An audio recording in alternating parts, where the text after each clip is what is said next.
La la la la, la la la. Inspired by true events, the greatest podcast to be broadcast into your brain. Welcome, welcome. This is Inspired by Movies, the podcast where we talk about movies and the real stories that inspired them. My name is Indrid Cold, and my pronouns are they, them. Oh my god. I couldn't help it. Oh, my name's Richard. My name's John Klein, and my pronouns are she, her. And you My name is Gordon Smallwood, and, and my pronouns are she, they. Hell, yes. Let's just refer to each other as our alter egos. Yeah. Oh, yeah. Hell yeah. Say our real names just for the new humans. Oh, okay. Indrid Cold is played by MK. John Klein is played by me, Emily. Gordon Smallwood is played by Courtney, also known as Pancake or Cake. All right. So, happy Olympics, y'all. Yay! Yeah. The Olympics, they are in full swing. On there. Friday, we were watching the women's slope style qualifying round. Yeah. It's snowboarding. Jamie Quite like Anderson. Woo! Yeah, she's like a really big deal. This is her third Olympics. And Okay. last. And Olympics. last. Oh. And she's won gold a lot. Right now well, I don't know if they've done their medals yet, but in the qualifiers, I believe she ended in second. I might be Actually, totally no, BSing. she was in like fifth. Was she? Yeah, it was surprising because she fell in her second run. Oh, yeah. Yeah, it just fucked her up. And a lot of the chicks that went their second run was so much better. Like, there was a lot of snowboarders that fell Really? on their first run. That's why I was like, you got this. You know? I'm Yeah, like, don't worry, baby, you got I'm this. like, so I know. It was fun watching them watch it. Like, it was like full on coach mode. Like, it's all right, regroup. We got one Yeah. more. We got this. You got one more run. Get out of your head. You're fine. It'll be okay. Yeah. Yeah. I'm most excited about Erin Jackson. Yeah, we know someone, I mean, not like super well, but we We've used met to, a few times. yeah, like she used to come skate with our roller derby. Uh-huh. Neat. She's in the Olympics as a speed skater. Mhm. That's badass. Yeah. I feel so lucky to have been hit by her and to have hit her. Yeah. It was a privilege. But And a she's blessing. Mhm. seriously, she started training for the Olympics only like 3 months before, and she qualified last Olympics. Mhm. I can't remember what place she placed in, but having only trained for a few months was absolutely insane. And she is the first Black woman in her category to have played on the team. Hell yeah. Nice. Love that. Yeah. She's amazing. Yeah. Shout out. Shout out. Ice Baby. To Erin Jackson. Mm-hmm. And also, the men's Jamaican bobsled team qualified for the Olympics. Oh, yeah. And that's the first time in 24 years. From everything that I'm reading, they're kind of making it sound like Jamaica hasn't qualified for the Olympics in 24 years. Mm-hmm. But last Olympics in 2018, the women's Jamaican bobsled team made their debut. Woo! And we have a cool location listening. Yeah, Mhm. so we have a repeat listener in Japan. Hi, Japan! Hi. Shout out to You you. shout out. I like how we're reaching you. So Makes me happy. So Yeah. shout out to whoever you are. Send us an email. We'll give you an even more personalized shout out. Yeah. Or if, you have want. a cool, if there's a Japanese movie that is based on something, Yes. give us a recommendation. I like foreign films. Yes. We do. Yep, I do. Mm-hmm. Something that we just wouldn't be exposed to here. I would love that. Yeah, Mhm. exactly. And we really want, you know, Everything. yeah, all we of really it. want, yeah, Give it to us. It's ours. exactly. So, shout out to you. Thank you for listening. I hope this, this podcast makes you laugh or expands your mind about movies. Make you laugh, make you think. We Okay. just want to make all of you so happy. That's all. Yeah, that's our main goal. I want to make people laugh during this crazy time. Oh, so crazy. Well, Well, I'm sorry I didn't pick an Olympic-themed movie. That's okay. This week, but I've been really excited about this movie too, The Mothman Prophecies, Woo! because it's one of those movies like The Strangers where when I first saw it, I was like, this is inspired by real events. Emily, take it away. I'm so excited to hear all the creepy things that you need to teach us. I'm so excited to tell you. Once again, you get me to watch a spooky movie. Yeah! Oh my gosh. Okay, wait. First of all, how did you like the movie? It was good. It was very 2002. Oh, super 2000.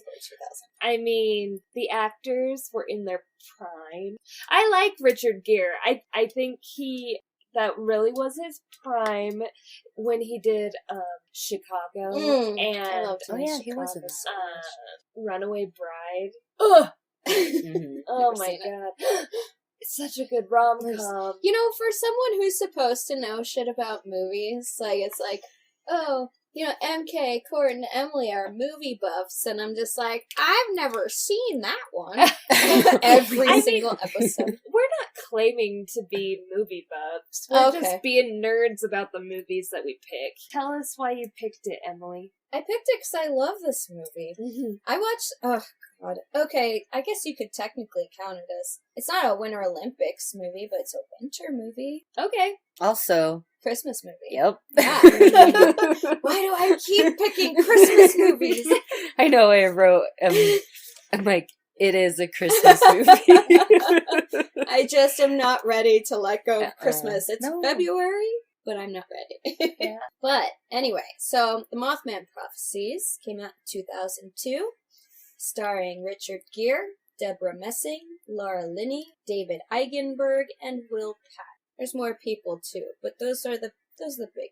And we open with just a title card that says this story is based on events which occurred in Point Pleasant, West Virginia. Richard Gere's character, he's busy at work.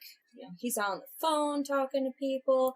He hangs up and he makes sure he calls his wife to see if she's ready for an appointment they have after he gets done work. And then interspersed with him closing out at work and whatever, we get Deborah Messing putting her makeup on and looking just so damn pretty. Yeah. I don't have get it, Deborah Messing. Yeah, shower scene. Mm-hmm. I wrote down Mothman Prophecies, and I was trying to write down the cast, and I wrote down Deborah Messing, and then I said, from the first time I saw this movie to now, I'm always bummed about how little of Deborah Messing we see. Me too. Same. I love Deborah Messing so much. Yeah. So Deborah Messing in the shower, hell yeah. Mm-hmm. Hell yeah. He's leaving, he checks in with his boss, and his boss is all like, what am I gonna tell people, that my best writer isn't gonna show up to the Christmas party? Richard Gere is all like, I'll see you. Yeah, he's like, I can't. And it flashed. I'm married to Deborah Messing. know, I'm right? not coming to your Christmas party. I know. It when he's says that, it flashes to Deborah Messing putting her lipstick on. Mm-hmm. And he's like, I can't. I can't. Do you see what I have? I wouldn't either. Yeah. So. I was like, the man has got his priorities Yeah. straight. I mean, I would if I was married to nothing, but if I was married to Deborah Messing.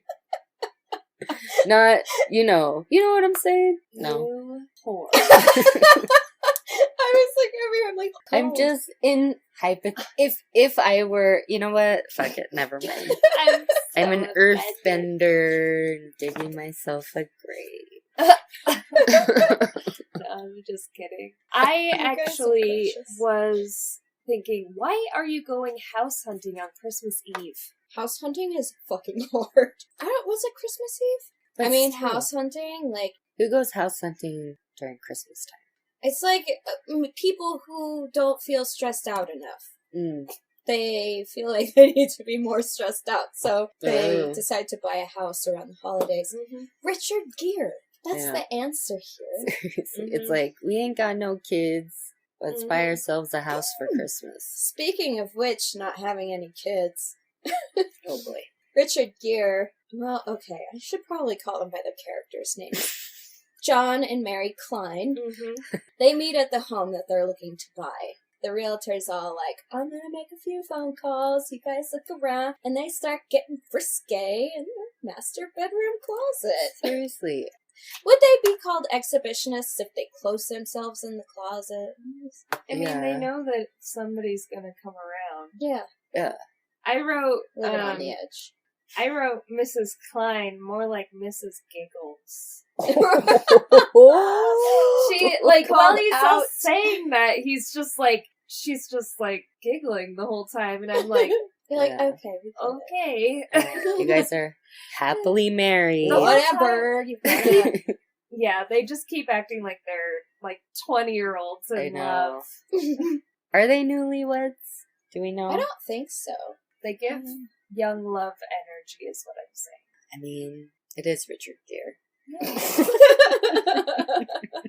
Anyway, so they're getting frisky in the closet, and all of a sudden the light turns on in the closet, and they're like, "Oh God!" Also, there's a moth in there. Yeah. Foreshadowing. Mm-hmm. I didn't see. Ooh. Yeah, they flip on the light from the outside, and there's a moth flitting around at the light bulb. Ah. Wow. It's a moth. And then the realtor's all like, well, the realtor's just... That poor realtor, But man. also, like, if you know what's he doesn't happening. look away. He doesn't look away. Oh, he's like... He opens it, he's like, whoa! Hot. You sit for, like, his advertising. He's like, now you have to buy this house. Right? You've soiled it. Yeah, because I had to walk in on you two about to fuck. Hell no. Richard Gere is just like, oh, we'll take it. And he closes the closet door, which implies that they have intent to finish. Oh, yeah. Do you think that motherfucker's gonna stick around for that? Like the realtor, just to be like, well, it's been 25 minutes since they're still going at it in the fucking closet upstairs. I have other homes to show. It's Christmas. It's nighttime. I have to get home to family. Yeah. The fucking closet. Maybe John Klein is like a 3-pump chump. I don't... Oh, maybe. So he's like, this'll be Maybe he's fast. like, we won't be long. So they're driving back from the house. They're going back home, and they're both kind of like in disbelief that they decided they're going to buy this house. It's a big house. It's very big. You know, and Mary's just like, the whole time I felt like it was a dream come true. They're smooching at a red light, and, you know, like you said, they're giving off, like, very, like, young love energy, which is like, okay, we're gonna have a great relationship. But You're too happy, something bad's gonna happen. something bad's gonna happen. And they're driving way too fast. Too fast. Far too fast. Yeah.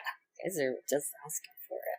That's all I'm saying. Oh, yeah, they're trying to get home to bone. Oh, you that's can tell funny. that. Like, they're just like, okay, I'm driving. Like, you know, they're trying to get home quick. Mary is startled by what seems like 2 glowing red eyes flying at the car and crashes. She ends up getting a head injury. John is fine, and he panics and starts calling 911. Cut to at the hospital. Mary wakes up. John is sitting there with her, just kind of waiting. She seems very out of it. And she starts kind of like, she's looking around. She seems really paranoid. She goes, you didn't see it, did you? After that is probably one of my favorite, like, shots in the beginning of the movie. It's nice and creepy, where the camera is, like, shooting from up above in, like, the curtain. Like, somebody's just, like, watching from the ceiling, and I was like, I just love that shot. Do you not like it? No, I love Oh, it. okay. Yeah, You were giggling. I was just like, no. No, I love it. It's got that, like, old school, like, kind of campy vibe, but Yeah. also it's like, you don't know what's back there. Is that just a camera shot? Or are they implying that something's looking up at, or looking down at them like that? Yeah. Way too high up to be a person. And so, like, going with the whole theme of, like, it's a giant monster. Mm-hmm. Or is it just a moth? I mean, there was a moth at the house. You know? Maybe it followed I her. mean, what if moths are actually how he gets his information? 'Cause moths are everywhere. The moths come and report back, you know? I mean, he is the Mothman. I He's the Mothman, he's the king of moths! yeah. Why has he got to go for Deborah Messing? Right? Come Why on. is it gotta be Deborah Messing? Beautiful red hair. I and know. lips. She's gorgeous. I love her Oh, eyes. Mm-mm. Mary's, she's obviously hallucinating things. She tells John, like, I think there's something wrong with me. And so she ends up getting an MRI. During that kind of scene where she's coming out of the MRI and it's showing the imaging from it, there's a vague, what I put is a vague bird/moth-shaped mass in her brain. I know I wrote, shaped like a Mothman. I think I, like, put that at first, and I was just like, don't say shaped like a Mothman. I said it But it before. looks like an M, like how my mom Mm. calls them flying M's when Mm. people do those as birds and drawings. It looks like one of those, like, M birds, or a Mothman. Like, Because apparently they look the same. just fucking coming for her. Horde. So, Stupid. just so But you gotta be so pretty. God damn it, Deborah Messing. She did Everyone- it to herself by being so good looking. Right? You know. Are you victim blaming? Yeah. Wow. I am. I'm blaming her for her looks.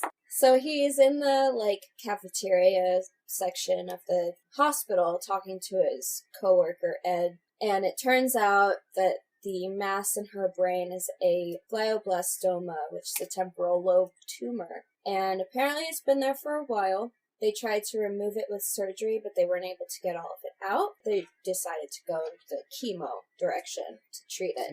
Mm-hmm. And he's saying to his coworker, Ed, like, one day you're driving in your car and the universe points at you. It says, ah, happy couple. I've been looking for you. Mm-hmm. And Mm-hmm. that just kind of goes back to, it's just like, why you guys gotta be so much in love? You keep being so much in love, something bad's gonna happen to you. Exactly. Quit being so goddamn sweet. Yeah. Fight every so Yeah. often. Have an argument. Be like, is it time? It's time.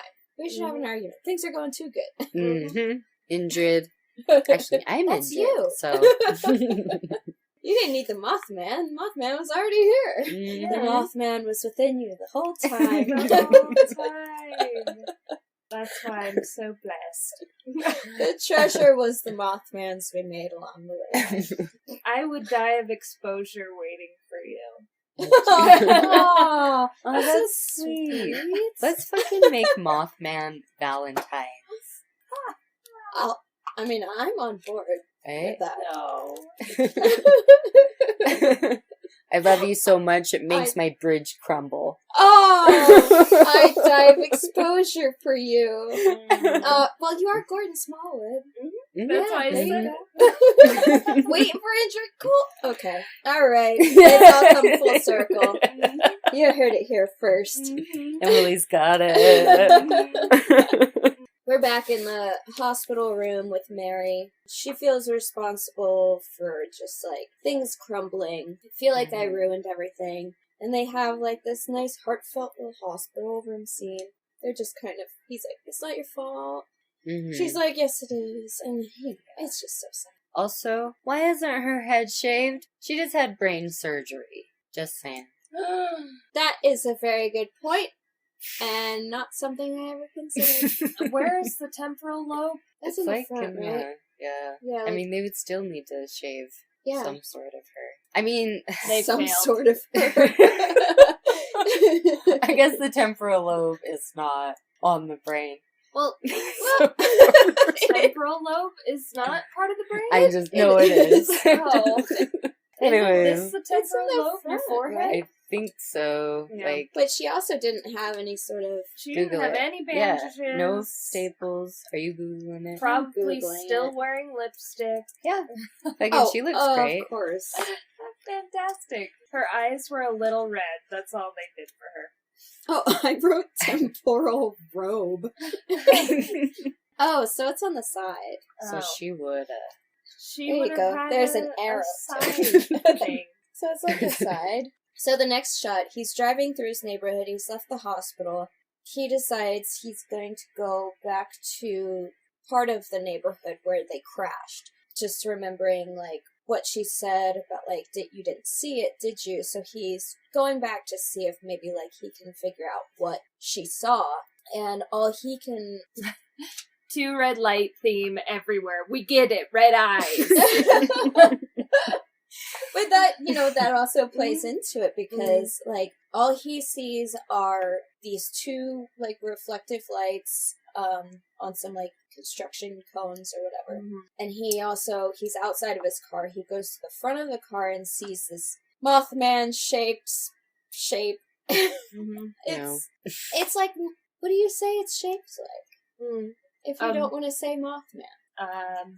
flying M. A flying hem.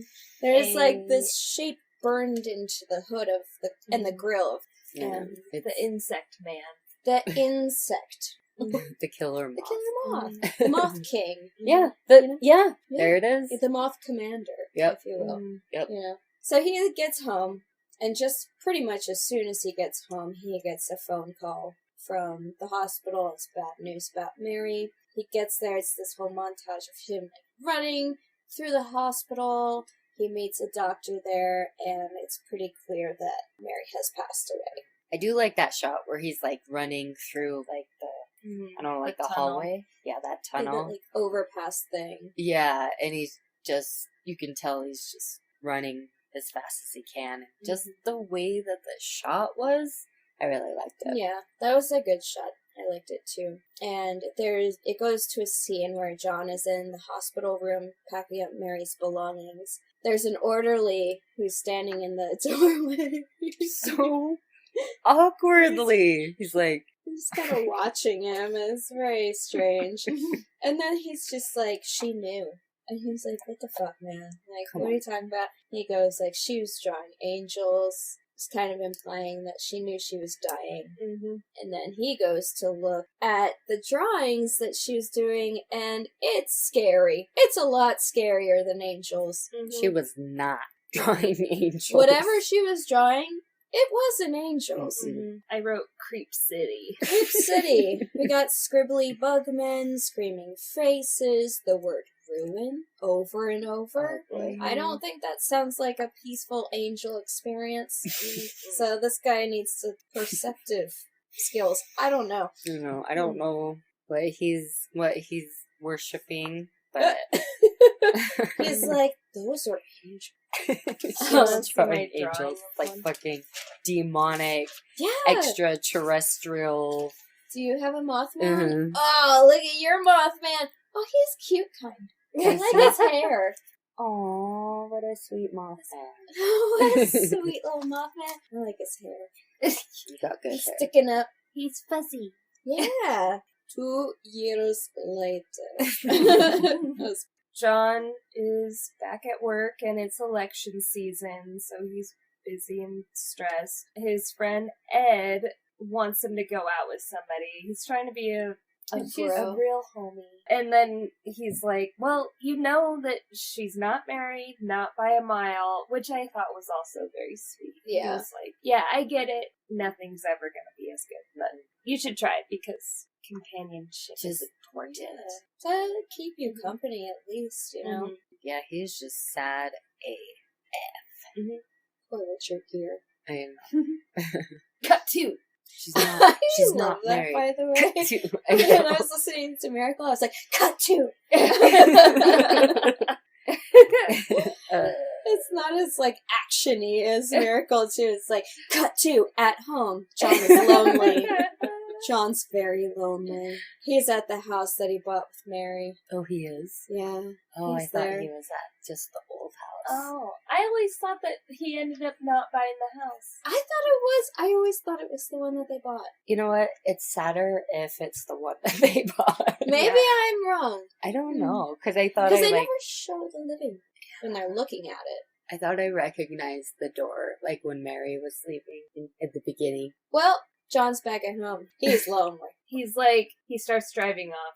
Yes, okay, so he calls his friend and coworker Ed. Mhm. He's just like, I'm sorry, I'm not going to join you tonight. I'm just going to leave and head to Richmond for my interview tomorrow, because he's supposed to interview the governor of West Virginia. And here's the thing, is that he says it's 1 a.m. So does that mean he didn't call his friend up before that time? Because he's like driving down and he's like, it's 1 a.m. Yeah. And I'm sure Gwen's really nice Yeah. and stuff. And I'm like, did he just straight up ghost her? Like, ghost both of them? That's what it seems like. I watch this movie like once a month. I have seen this movie countless times. And like, you guys are saying it, and I'm like, that's a really good point. 1 a.m., that means it's clearly way past dinner with them. Yeah. That's could- fucked up. I never thought about that. Maybe it's because I've been blown off so many. Seriously though. Again, you know what? Whatever. It's Richard Gere. Is it Greer or Gere? Gear. You He gave Richard Gere. He can do Yeah, whatever he wants. He can do whatever Also, he wants. throughout my notes, I only referred to John as John Klein. I never once wrote John. I have John, I have Klein, and I also have John Klein. I feel like I put Mr. Klein at one point. Mr. Klein. And I wrote Mrs. Klein. I think I only referred to Mary as Deborah Messing. So he's driving. Oh. Long drive. Yeah, he decides to just kind of like head to Richmond so that he doesn't have to worry about it. Keep his mind off of all of his woes that he's experiencing. Driving montage of just like, implying that he's sleepy and he's driving and it's driving a long time. And then it, ends where his car is coming to a stop. His battery seems to die out of nowhere, and he's just kind of trying to figure out, like, where he is, if he can, like, walk to go, like, get help. So he decides to get out of his car and start walking. But he feels weird. You got something? Yeah, so when his car just, like, stops and, like, all the lights go on, that it reminds me of my old 1990 Jetta. And any time it rained, it would do that. Oh, no! Yeah, anytime. It was not a good car. No, that car was... They're nice now. It also pans to his watch. It shows 2:21 a.m. He Yeah. starts walking. So he starts walking. It's almost an hour and a half after he left D.C. He comes upon a house. He walks up to it. He rings the bell. And a man and a woman answer the door. And the man looks at him. And he's got a look on his face where he is not fucking around. Yeah. John Klein starts to apologize. And he has to use his phone. And the man inside seems to recognize him, and he answers with, "I've been waiting for you." Yeah. Which is fucking creepy. I know, it's right? Spooky, y'all. And then he, grabs him and he forces him inside the house, and then holds him hostage in his bathtub. Yeah. With the shotgun. John Klein's just, standing on the bathtub or on the toilet. He's in the standing bathtub. up. Yeah. He's on the edge of the bathtub. Yeah. In the it's corner. Just backed up. But of course, this guy's got a shotgun, so I mean. And then Connie, the cop. For the first, half of my notes, I don't know why, but I typed Callie. It's not Callie, it's Connie. Connie. Yeah. Callie. They call the cops, because obviously something's fucky here. Mm-hmm. Connie, the cop, shows up. Laura Linney. I like your cute little accent in this movie. I know. Oh, it's so good. And she manages to convince Gordon, who is the man who lives in this house, to give her his gun. He explains to Connie this is the third night in a row he's come around. This son of a bitch is stalking us. And, explaining that 2 nights ago at 2:30 in the morning, he's knocking on our door, wanting to use the phone, and I tell him to leave. I tell him to get lost. It was the same with last night. 2:30, he comes knocking on the door, and I warned him off the property. He says, "You're lucky I'm a Christian. I had the right to shoot you right there on my porch." And Laura Linney's just like, no, he would have had to be in your house. She's just like, calm down, man. Calm down, man. Calm down. Cool your jets. John Klein starts to reach for his wallet, or, as he says, his wallet. This is something I always notice when I watch this. He says wallet, like with a U. Oh, wallet. Instead of wallet, he says a Oh. wallet. It's like, it's a wallet, okay? It's just a wallet. What the hell? So he Wallet. reaches for his wallet, and he's showing the cop his ID and his Washington Post credentials. She says to Gordon, like, stay here. I'll go out. I'll run a check on this guy. I'll clear him, and find out what he wants, why he keeps coming to your house. She checks with the wife, Denise, and she's just like, have you ever seen this guy before? And she says, I've never seen him, but I've heard the knocking, and I've heard my husband talking to him. Connie goes out to get John in her car. She drives him into town and helps him get a room at a motel. Unless he wants to sleep in his car, she gives him that option, of course. She asks him where he's headed. He says he's just passing through, and she's just like, we're not on the way to anywhere. Why would you be passing through here?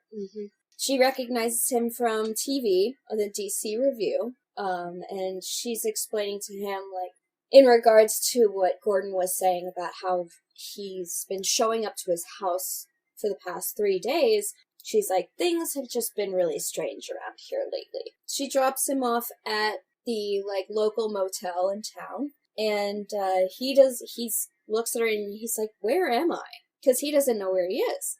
And she points to the sign. Turns out he's in Point Pleasant, West Virginia. He goes into the motel to get a room, and he's looking at a map, trying to figure out where Point Pleasant is. And he's talking to the man who's at the front desk at the motel. And he's like, oh, well, we're right on the state line. And so John is looking at the map, looking at the state line of West Virginia and Washington, D.C. And he can't find it. And the guy points to it, and he goes, right on the state line with Ohio. And John is like, how the hell did I get all the way out the other side of the state? Yeah. And it turns out that he has traveled a lot further than he expected to travel. In an hour and a half. In an hour and a half. I wrote 5 hours and 33 minutes out of the way. Right? Yeah. According to Google. Yeah. Really? Uh-huh. You guys are nice. I just went 5 hours on the movie. So the next day, he is at the auto body shop, and the guy who's working on his car says it's working just fine. Nothing's wrong with it. He doesn't owe any money because he didn't have anything that needed fixing. It seemed, I don't know, John Klein seemed like a little weirded out that guy was like, nothing, I couldn't find anything wrong. But I think it's like, it kind of speaks to, like, he's from Washington, D.C., blah, blah, blah, busy city, and this is just like a sleepy little town. Yeah. Like, I didn't fix anything, so you don't owe me anything, you know? it also makes sense why he didn't charge for a tow. Yeah. They just want to help each other out. And Exactly. if Connie's asking. Connie. Everybody loves Connie. She got that cute little hat.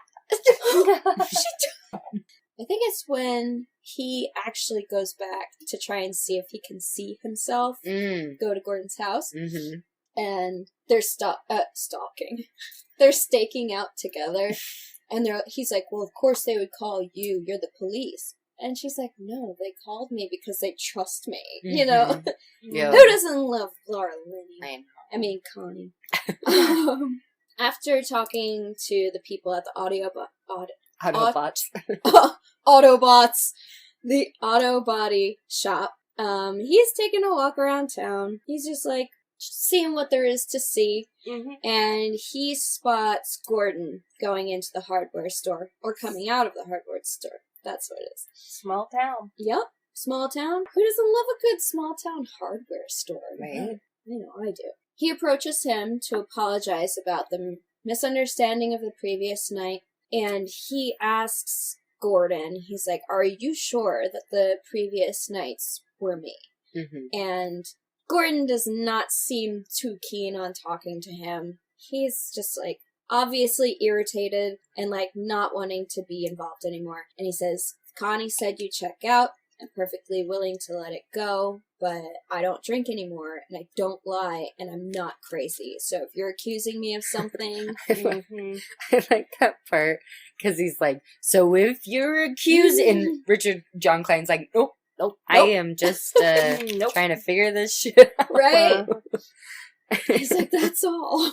He ends up kind of admitting to Gordon, like, I don't know how I ended up here last night. And that's when he reveals, he goes, somehow I traveled 400 miles in just an hour and a half, and I have no memory of it. And then Gordon looks at him, and he's like, and you call me crazy. Mm-hmm. And he's not sympathetic. No. He doesn't give a shit about John Klein and his weird problems. Nope.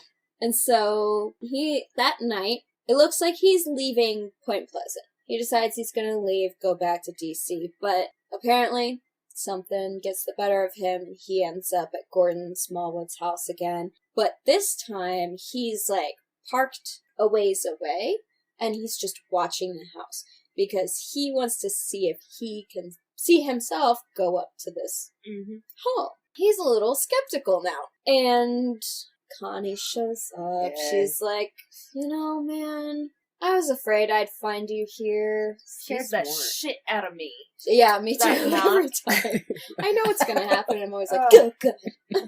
She probably did it on purpose. Oh. To be scared. She's so scary. Like, I scared Richard Gere. Is it Greer? Gear? Gear.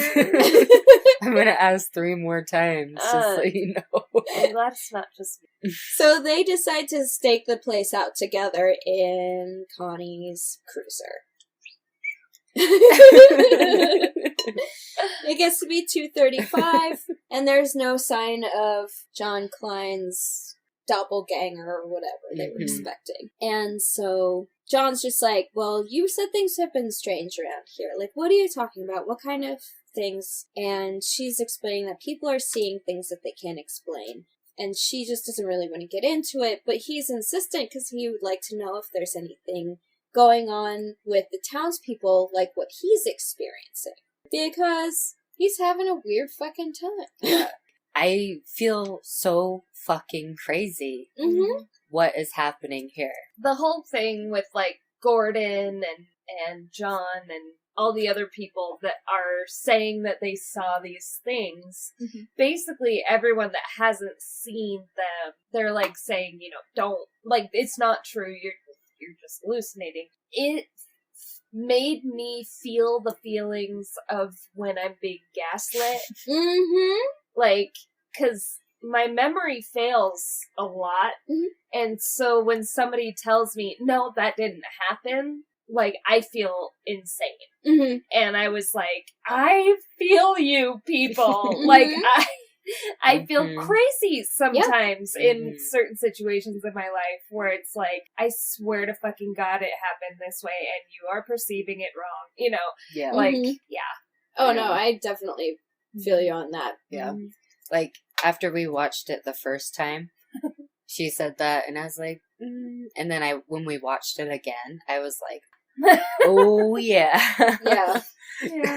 I've been gaslit a lot in my life, and so I'm like, trigger! No, and that's exactly like with Miracle, where I'm just like, am I just too sensitive to this? But I fucking can't stand it when people are manipulative.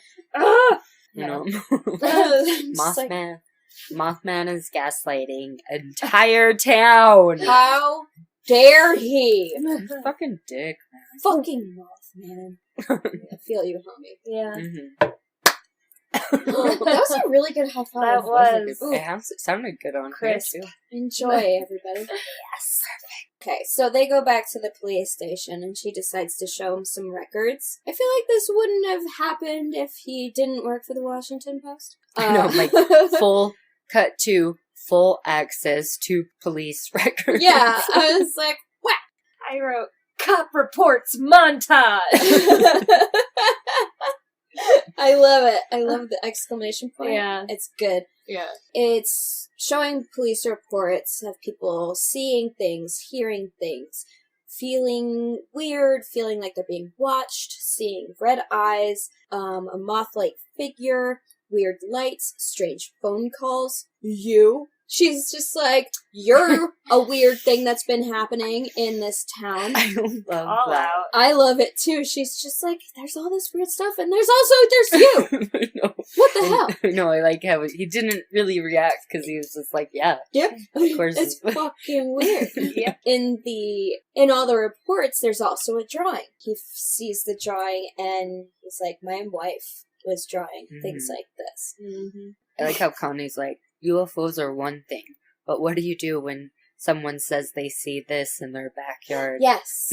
He decides to ask her if they can go and talk to the person who drew the picture. Mm-hmm. And it cuts to a scene where they're interviewing an older woman. And they're outside her house, and she's showing them where she saw this creature in her backyard. It was over by a tree. She was looking at it through her kitchen window, and she goes, his head was right by that branch up there, which would make him about 8 feet tall. Yeah. Which is horrific. As somebody who's only 5 feet tall. I'm sure you can feel my pain, Courtney. Yep. Yep. You know, or was it that he was in the air? She said that he was standing. Okay. So, and then made that kind of like that 8 foot tall comment. Mm-hmm. And she said it had red eyes that were glowing, and that she felt like she couldn't stop looking at it. Mm-hmm. And I don't know why that, like, she couldn't stop looking at it, like, kind of gave me the heebie-jeebies. Because it's just like, this thing, it's obviously, like, horrifying. And it's compelling you to stare at it. Like, it wants you to see it. Jerk. Kind of like, jerk. What a dick. What a fucking cunt. Wait. Oh, so she couldn't stop looking at it, and until it took off and it flew away. And John Klein is looking around the tree where she said she saw the creature, and the same sort of shape that was burned into the front of his car is also burned into the trunk of the tree. Weird. So Yeah. Spooky. They're listening to recordings that the chief of the fire department had made of phone calls that he was receiving. It's not any sort of voice. He said that it started out as a loud beeping sound, but it kind of like sort of evolved into this screeching electronic sound that he's playing for Connie and John right now. He said he also got a phone call that appeared to be a man speaking a foreign language, like really fast, which is also horrific. Remember Jeepers Creepers 2? Oh, where yeah. Justin Long is whispering really fast. Yeah. and Yeah. like, That's what I was thinking when Yeah. I saw Like, that. yeah. I was like, Justin Long. It's Justin Long. He's just whispering really fast. He's trying to tell you about the creeper. every 23 springs, every 23 years, for 23 days. Stay the fuck in your car. Like, just don't look in the pipe. Don't go back to that old church. Right? What the fuck is wrong with you, Justin Long? No, we'll talk about Well, Jeepers we Creepers. have a lot to say about Yes, Jeepers we do. Creepers. We'll have a Patreon up soon, and then you'll be able to hear our thoughts on Jeepers Creepers. We're going to talk all about it. Okay. Where are we? Cut to Connie and John flirting a little bit. Oh, yeah. A little bit. I love... Are you talking about when they're going back out to the car? She makes a little joke, and he About her has the shoes. realization that she is funny and pretty. We had indoor plumbing and everything. We even had shoes for church and schooling and such. I loved it. She's just teasing him. He's all like, "Did you grow up on a farm?" She's like, "No, I grew up in a real life house." Love it. Real life. I know, and I like how he's just like, That's on me. He's on the phone. John Klein is on the phone with his coworker and friend Ed, and he's wondering where John is. And John can't really explain why he's still in West Virginia, but he's still in West Virginia, and it's important. Important. That's all he can say. And so he gets off the phone with Ed, and he leaves the motel room after putting up a picture of Mary on his mirror. He's still going around doing interviews with people who have seen the Mothman. And he ends up with Connie interviewing these two, like, older teenagers. They're explaining how they were out by the old cement factory, macking on each other in the backseat of the car, which, you know, do your thing. In a spooky place, like an abandoned cement factory. But who am I? Remember to use protection. They're macking in the backseat of their car, and they see bright light. They hear screeching, and they see this winged creature fly at the car. The girl didn't see it, but the guy saw it, and he woke up the next day with his eyes swollen. One of his eyes was like, the white of his eyes was completely bloodshot, and like the skin around his eyes, like, looks like it's kind of burnt. The doctor couldn't explain it, and the one eye, like I said, never healed properly. So we were watching this movie with our best friend Griff. She was like, the Mothman coming to stop kids from having premarital sex. The Mothman has values. I mean, church-going people. But yeah, He's a church-going Mothman. I know. I was dying when she said Shout out, Griff. I miss you. John's back at the hotel. His phone rings. He answers it. There's no answer on the other end. But then he gets, like, the weird, like, automated, like, do-do-do. I'm You sorry. like The number you've called is something something. Good impression. No, that was good. Thank you. Did you like the burp in there, too? Yeah. It was perfect. Really added. Thank you. And then pans to, like, the town. Kind of, like, really choppy. And I like how they're, like, kind of insinuating that that's the Mothman flying Like around. the flyover. Yeah. I love those Yeah. shots. Anyways. I have a note. It says flying shot over town. I love this. Mhm. Yeah. Yeah. Good high five. Sounded good on here too. Damn, we are just on top of it today. So they're at the hardware store. No. No. Electronics store, old tech alert. He's Oh, looking yes. fucking That's right, he's- answering machines. He's looking for answering machines, any way to record his calls or the, you know. Something. Cassettes and Yeah. I had a recorder like that, Oh yeah. and I the did too. tape was all screwed up, so my voice was like really high pitched. One of those like dictation recorders. Oh, they're like kind of. They're like long and skinny, where it has like the little speaker and then the tape. And you It can, has like, a little baby tape. yeah, the tiny ones that are like this big. I It's just- old I'm like- school. Yeah, I'm like, what's the difference between a dictator and just a regular? I think it's the same thing. Like a dictation Yeah. recorder, it's like you just like hold it. Oh. It's not like a whole setup. Oh. Gordon comes up to him, and all of a sudden, Gordon wants to talk. He starts telling John about last night. He says he woke up with the worst headache he's ever had. He went to go get some aspirin, and he looked in the mirror in his bathroom, and he swears to God, I see something I can't describe, but it sure as hell ain't my reflection. Ooh, don't be so scared. He says, I hear this weird howl coming out of the sink, and that's fucked up. It scared me a lot. Yeah. Pennywise? Just blood shooting out of the Yeah. sink. He starts hearing a voice as he's looking in the mirror and says, do not be afraid. 99 will die. Denver 9. And he keeps hearing this voice for an hour and then it stops. Gordon wakes up the next morning, seeing he had written it down as a note, but he also looks at the note and sees that there's this drawing that he doesn't remember doing, which is like this ominous creature monster along with the note that's like scrawled on this piece of paper. It's very creepy. He's like, I did not draw that. And it's like, who did? And so they leave the building, and Gordon seems to be just kind of like staring off into the distance somewhere, and John approaches him and he's just like, Gordon, you're bleeding. Like, Gordon's bleeding out of his ear, which that's not a good sign ever. Never. Nope. Nobody should be bleeding out of their ears. Nope. Uh-uh. The one time I did, I just gotten hit in the head with a golf club. That's so bad! And I got hit on, like, the side of my head. I don't think I've ever bled out of my ear, and I hope I never do. It's not fun. Haven't you been hit in the head twice by a... Yeah. With a golf club? Yeah. Who's hitting you in the head with a golf club? Anyways, yeah, so Gordon's bleeding from the ear. Oh, yeah, he's having problems. And he gets a CAT scan. The CAT scan is clean.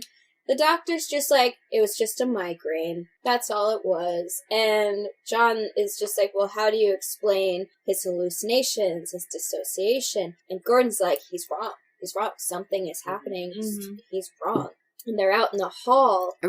I commented on how the doctor was like, it's nothing exotic, like glioblastoma. I'm like, you're calling a tumor exotic? That's not exotic. Like, yeah, maybe it's rare, but I mean, the type. It's not like you got glioblastoma or something. Yeah, Anyways. well, that kind of cancer is rare, but Yeah. still, a Yeah. brain tumor is not. Yeah. Yeah, it just, I mean, yes, it is, but still. yeah, I just thought it was, I don't know. Kind of a weird thing to say. Yeah.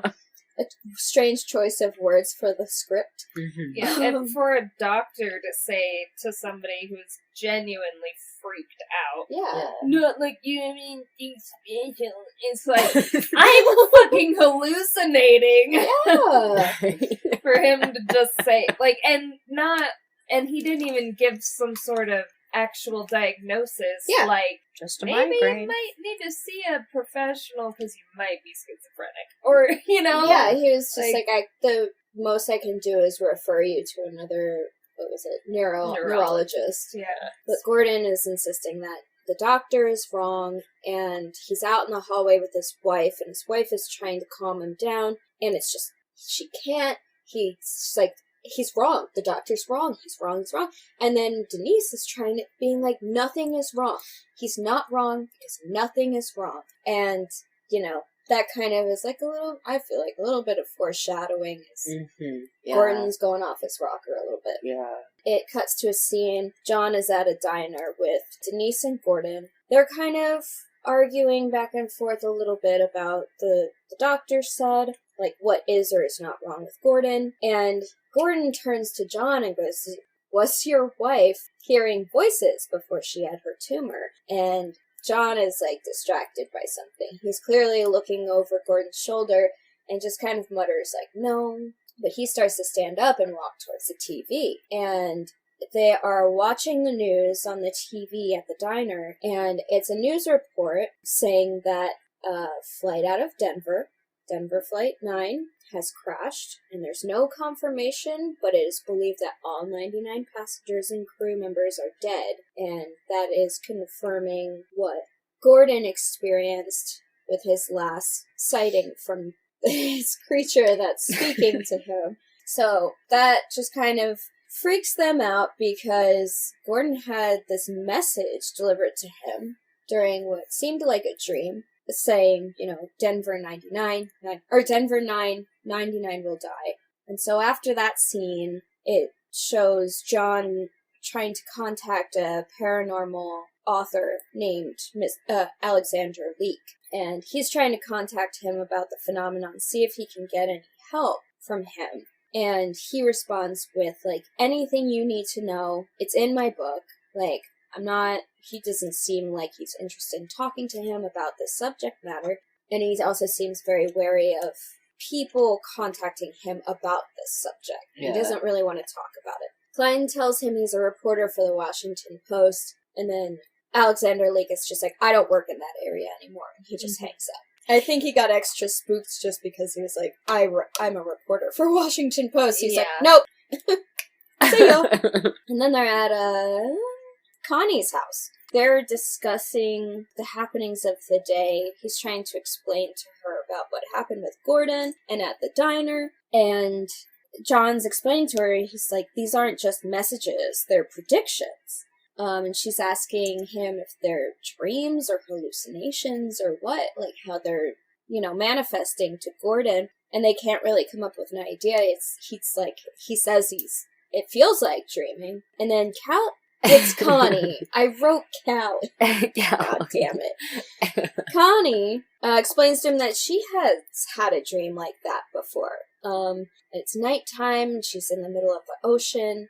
She's trying to swim, but it's too cold. She keeps looking for help, and there are wrapped gifts floating all around her. She starts to sink, and she can just recall that it felt good to sink and let herself go. I have heard, like, a couple of different accounts of people that have almost drowned, and they describe, like, it just being really peaceful and being okay with it. Yeah, which I'm like, it doesn't, I don't know, you wouldn't think so. But I guess mentally, you're just like, well, here we go. Yeah, there's like something probably like kicks into your brain. Yeah. DMT kicks in. Yeah. I can't even imagine Mm-hmm. ever being calm about that. I know. Right? Seriously. Yeah. When she's talking about like falling and letting go and going into the darkness, like darkness above her and lights below her, I wrote dead lights. Maybe. So many. Maybe it's down there. I know. Seriously, something's going on. But anyway, so she's describing her dream. She's, like you said, she's saying all I could see was black, except these lights coming from below, and she knew she was dying until a voice says to her, like, wake up, number 37, wake up. Wake up, number 37. Yeah, I what practiced is all me? day. And then she woke up. What do you think that means? I don't know. It shoots to a scene where it shows Gordon driving in his truck by the old cement plant by the chemical factory. And it shows him just kind of like frozen in his truck, and he sees this bright light. And the next day he's describing to John about how he met the guy who told me about the plane crash, quote unquote. And he says he was coming in from work around midnight the night before, and something happened and his car stopped. So just like John Klein's car stopped with no seeming explanation, and he sees a bright flash coming towards him, and it circles his truck. And he's describing how everything inside the truck seems to heat up. He's getting really hot. He can't catch his breath. And then a figure approaches his truck and explains to him. And okay, so this figure approaches his truck. He says it looks human, but he's speaking to him with his mouth moving. And he says to him, do not be afraid. My name is Indrid Cold. In a place this size, on the equator, 300 will die. Wait for me. I will return, and I will see you in time. And then, as he's explaining this encounter to John Klein, he pulls out a newspaper with an article title that says, Earthquake in Ecuador, more than 300 people killed. And so that is just like cementing the fact that Gordon is telling him, he's like, I'm receiving these predictions from someone. In that scene, when Indrid Cold is coming towards Gordon, there's like a shadow of like wings, and then they like come down into this one guy. Yeah. I thought that was really cool shot. It is a really cool shot. I like that. I'm glad that you pointed that out. John decides to go to the old cement plant to investigate and see if there's any sort of like signs that he had seen at sightings before, like the burn mark in the shape of like a bug or whatever. And this is really all cinematography, but it just kind of like implies that something is watching him. Mm-hmm. Like how it like comes up really fast. Like that's got to be Indrid Cold, right? Yeah, you know, it's like got to be some sort of creature like watching him. Using the camera, they insinuate that something's flying towards him and approaching him, but he doesn't notice.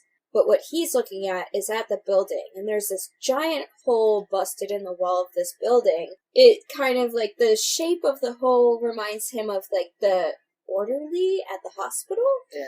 Like which kind of like, what are you implying there? I was confused. Yeah, that threw me off. Like, yeah, I'm like, is the nurse Mothman? Yeah. Like, what are you... I don't, there's no other reference to that. It was so weird. So it's a strange, cinematography. The something that is near him flies back away from him. And so they're back at the motel room. It's John and Connie, not Callie. John and Connie are there. They're reviewing the fire chief's latest strange phone call that he recorded. I put listening to phone screeching causes sexual tension. So hot. I know it really gets me going is some high-pitched screeching. A weird magnetism while they're listening to this like high-pitched screech. And they're like looking at each other like, should we make out? Soccer. Yeah. Yeah. And then they get interrupted. Of course. Oh, Because fucking Indrid Colt's a bit of a cock block. Yeah. So, we all know this by now. So, John's own room phone rings. Thank you. And Gordon is on the other end. And he claims that Indrid Cold is there with him, just standing right next to him. And he tells Connie to get to Gordon's house right away. He's like, Indrid Cold is standing right next to him. Get to Gordon's house right now. So Connie leaves, and she heads to Smallwood's house. John Klein keeps Gordon on the phone, and he's just like, can I speak to him? Can I speak to Indrid Cold? And the voice is so fucking creepy. Yeah. The first time I watched this movie, I was like, I'm gonna vomit. How scary this voice is. Yeah. I wrote down the whole conversation. I feel like I did too. But yeah, it's Go ahead. Oh, I mean, we could play our parts. Like You're John Indrid Klein. Cold. Are you gonna do the scary voice? I'm gonna try. Are you gonna say chapstick? Uh, Okay. Wait, are you John Klein or me? You're John Klein. I'm John Klein. You're Gordon. but yeah, we gotta do. Gordon's on the phone too. Yeah. I got Ingrid Cole on the phone. He's standing right next to me. John. Do you want? He's right here next to me. I don't think I have. I have a lot of it written down, but it's in Yeah. shorthand. He's like, can I talk to him? Then he puts Indrid Cold, and he's like, hello, John Klein. Oh, come on. That's so fucked up. Who is this? My name is Indrid Cold. Then he turns on his recording. Unless, of course, you're Gordon Smallwood. Your father was born in Racine, Wisconsin. You lived in a greenhouse on Monroe Street. You don't remember how your mother lived. Okay, you got my attention. So Fletch puts it in shoe under the bed. Where's my watch? In your shoe underneath the bed. I like how he turns off the lamp. Right. Well, he's like, oh, is somebody watching me through my window? So he jumps up and closes the curtains and turns off the lamp. But like, yeah. Let's see, what did I write? Oh yeah, slow-mo puts receiver to the ear. Very good, John. Thank you. Why does he thank him? I never understood. Yeah, it's weird. At least he's polite. Right? What's in my hand? Chapstick. And he's got chapstick in his hand. You're reading my mind, aren't you? Did you read my mind? I have no need to, do I? What's the third line? Page 51. I put 394, like from Harry Potter. A broken smile beneath her whispered wings. I don't know. I'm like, what is that book? I know. What does that sentence even mean? What's a whispered wing? Still need more proof, John Klein.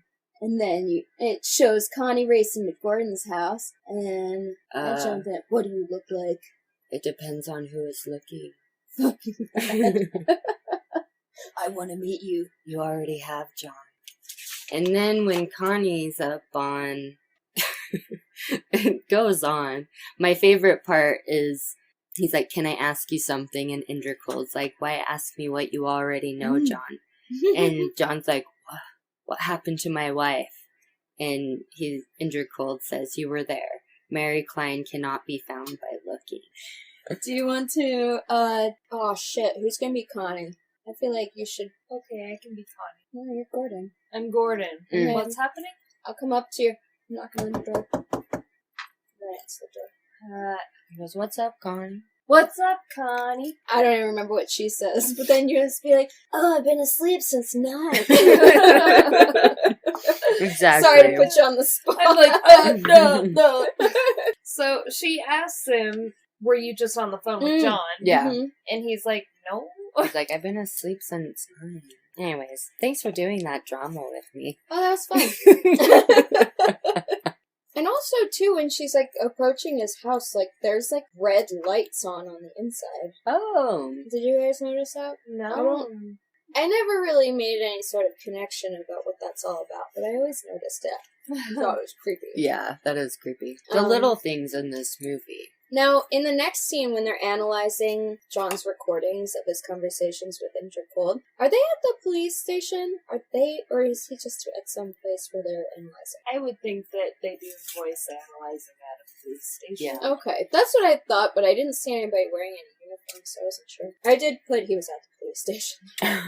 So it says, police are analyzing John's recordings of the conversation he had with Indra Cold. The analyst, he's explaining to John that Cold's vocal range is much higher than his own, and that he has no matches for the screeching sound that's coming, but he says that it's likely an electrical impulse and not coming from human vocal cord. I noted that when they change the sound to sound more like what it actually is, it sounded kind of like Deborah Messing. Yes. Yeah, Hmm. there was a few things on. I can't tell what my fucking notes say. They're just so, like, mixy. I noticed that, too, when they, like, switch it up. Like, if they turn it higher or something. Mm-hmm. Like, it sounds like his former wife's voice. Mm-hmm. He's explaining to Connie, he's like, I have a flight to Chicago to go see this author, this Mr. Leek. And she's like, what time's your flight? He's like, 8 a.m. And he looks at her and he's like, am I crazy, like, for doing this? She's like, no. I wrote, supports Cake's gaslighting theory. He's like, am I crazy? I'm crazy. I'm crazy. Oh, goodness. So, he catches his flight, he makes it to Chicago, he goes to where he knows he's gonna find Alexander Leek. And he finds him, and he approaches him on the street. He shows him the Mothman drawing, and Leek is just like, stay away from me, like, I don't want anything to do with this.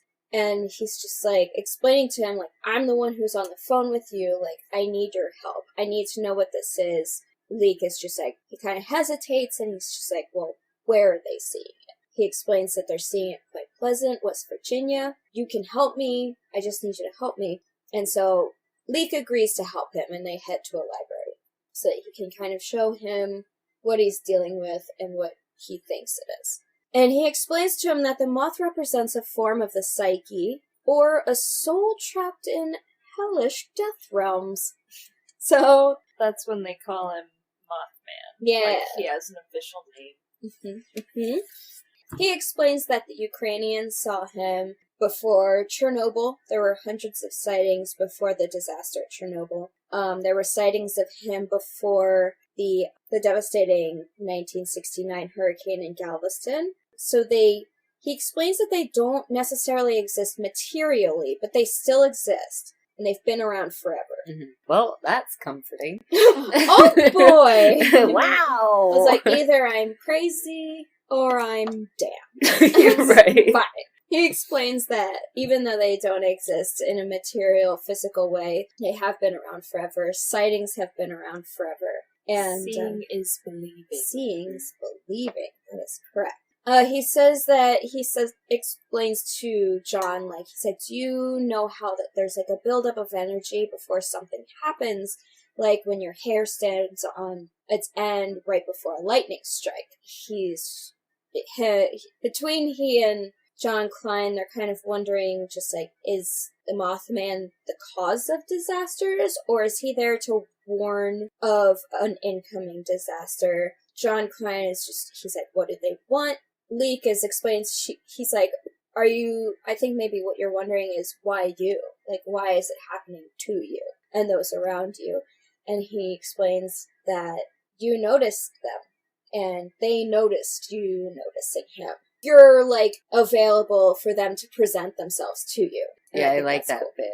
Yeah, and Most people aren't that sensitive enough to see. He explains Gordon's call with Indrid to Leek, explaining, like, the predictions, the name that he gave, and Leek explains that it appears differently to everyone. You know, it could be a voice, a light, a man, a monster. Leek gives the example that if a car crash happened 10 blocks away, a window washer high up on a tall building would see it before anyone down on street level would ever even know about it.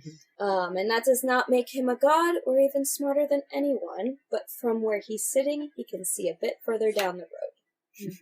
I wrote, try looking at it another way. John wonders out loud that if they're so advanced, why they don't explain themselves to us. And Leek looks at him and he's just like, you're more advanced than a cockroach. Have you ever tried explaining yourself to them? And John's like, I guess you're right. I just wrote that he said, basically don't go back to Pleasant Point because something bad's gonna happen. Yeah. And he said, whatever brought you there to die. Heck yeah. I wrote, kid with fucked up eye being creepy. Oh, yeah. Yeah. They're having a short Christmas festivities montage in Point Pleasant when he returns from Chicago. There you are, you creepy little boy. He's got the same eye problem as the teenager from before. Klein meets up with Connie for the lighting of the tree, and Connie is explaining to him that Denise ended up leaving Gordon just because she couldn't take all the Indrid cold stuff anymore. He apparently got fired from the chemical plant because he just stopped showing up, and no one is really sure where he is. No, and this is where I realize I've been typing her name wrong the whole fucking time. It's Connie the cop, not Callie. Jimmy Cricket, Emily.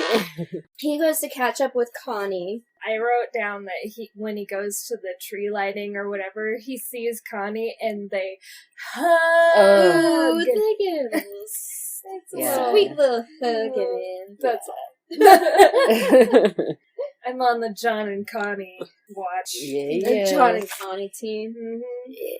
15 more people noticed Mothman today. And 3 of them were cops. Mm-hmm. So she's like, cops don't lie. As we all laugh.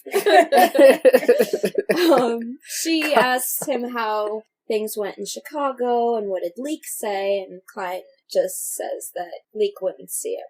Klein is trying to call Gordon and can't get a hold of him. And so he's driving around and he finds him on the bridge, the Silver Bridge out of Point Pleasant, and he tries to get Gordon to get in the car, but Gordon says no. He says he's waiting for him, presumably Indrid cold, and he says everyone thinks he's insane.